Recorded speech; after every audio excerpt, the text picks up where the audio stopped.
এবং বক্তব্য রাখবেন নীলা শাহ মজিদিয়া সিনিয়র মাদ্রাসার সম্মানিত অধ্যক্ষ, বাংলাদেশ জামাত ইসলামী কক্সবাজার জেলার সংগ্রামী আমির, বৈক্রম মডেল ইউনিয়নের। আজকের এই সময়ে মাওলানা মহিবুল্লাহ সাহেব রহমতুল্লাহ আলাইহির মতো আলেমদের বড় দরকার। যখন আলেম সমাজের ঐক্য হচ্ছে, ইনি একমাত্র আলেম যিনি সব গণনা আলেমের কাছে উনি গ্রহণযোগ্য। কওমি বলেন, আলিয়া বলেন, সব মস্তকের আলেমের কাছে গ্রহণযোগ্য একজন আলেম হচ্ছেন মাওলানা মহিবুল্লাহ সাহেব। আজকে আমরা একটা বড় বিজ্ঞকে হারালাম। আমরা দোয়া করছি আল্লাহ তাআলা হুজুরকে জান্নাতুল মেহমান হিসেবে কবুল করুন। হুজুরের সুন্নতটা পূরণের জন্য এই ধরনের মহিবুল্লাহ হুজুর রাহিমাহুল্লাহ জানাজার উপস্থিত সম্মানিত উলামা ইকরাম, বিভিন্ন দূর দূরান্ত থেকে আগত ভাইরা, আমি আবারও সালাম জানাই, আসসালামু আলাইকুম ওয়া রাহমাতুল্লাহ। আসলে মাওলানা মহিবুল্লাহ হুজুর আমাদের উস্তাদ, বিশেষ করে আমাদের টঙ্গীঘাটা এলাকার দীর্ঘদিন যাবৎ খতিব ছিলেন। আমরা হুজুরের আজকে আমরা চিন্তা করেছি তার পিছনে আমার টঙ্গীঘাটা এলাকার মানুষ জুমার নামাজ আদায় করবে। আমার টঙ্গীঘাটা এলাকার মানুষ অত্যন্ত পাগল হয়ে গেছে। সেই জন্য আমরা টঙ্গীঘাটা এলাকাবাসীর পক্ষ থেকে গভীর আমরা শোকাহত।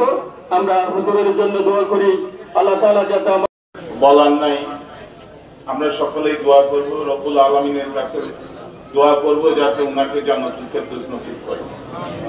আজকে সকাল থেকেই অসংখ্য ফোন আমি পেয়েছি।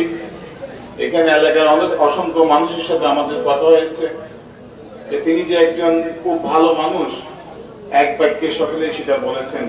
তিনি দেশের কল্যাণের জন্য, মানুষের কল্যাণের জন্য, সমাজের কল্যাণের জন্য অনেক অবদান রেখে গেছেন। আমি একটাও লোক পাইনি যে কেউ তাকে বদনাম করতে। এটা একটা মানুষের সফলতা। আমাদের অনেকেই বদনাম করে, অনেকে সুনাম করে, কিন্তু তার সুনাম ছাড়া কোনো বদনাম শুনি। রব্বুল আলামিন তাকে, তার পরিবার যারা আছেন, হারুন আছেন, আরো যারা আছেন, তার ভাইয়েরা আছেন, তার ছেলেরা আছেন, তাদের সুখ সহ্য করার মতো সেই সক্ষমতা দান করুক। এবং অনেকেই দেখলাম খুবই শোকাহত, অসংখ্য লোক। আজকের এই বিশাল জনতা এটাই প্রমাণ করে তিনি খুব ভালো লোক। ছাত্র, শিক্ষক, সর্বস্তরের এলাকাবাসী, আমার আব্বাজানকে শেষ বিদায়ের জন্য আপনারা দূর দূরান্ত থেকে এসেছেন। আমরা আপনাদের প্রতি, আমার পরিবারের থেকে আপনাদের প্রতি অফুরন্ত কৃতজ্ঞতা প্রকাশ করছি। সম্মানিত উপস্থিতি, আমার আব্বা সম্পর্কে অনেক কথা বলা হয়েছে। আমি আপনাদেরকে সাক্ষী রেখে শুধুমাত্র একটি কথা আল্লাহর কাছে আরজি রাখবো, মাওলা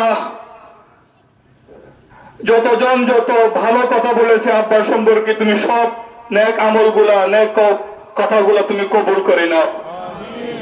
মাওলা তুমি আমার আব্বার জিন্দেগীর সমস্ত ভুল ত্রুটি মাফ করে দিয়ে জান্নাতের সুউচ্চ মাকাম দান করো মাওলা। সম্মানিত উপস্থিতি, আমরা 4 ভাই 2 বোন। আমাদেরকে আব্বা দ্বীনের জ্ঞানের জন্য যতটুকু যা কিছু করার আব্বা সর্বদা করে গিয়েছেন।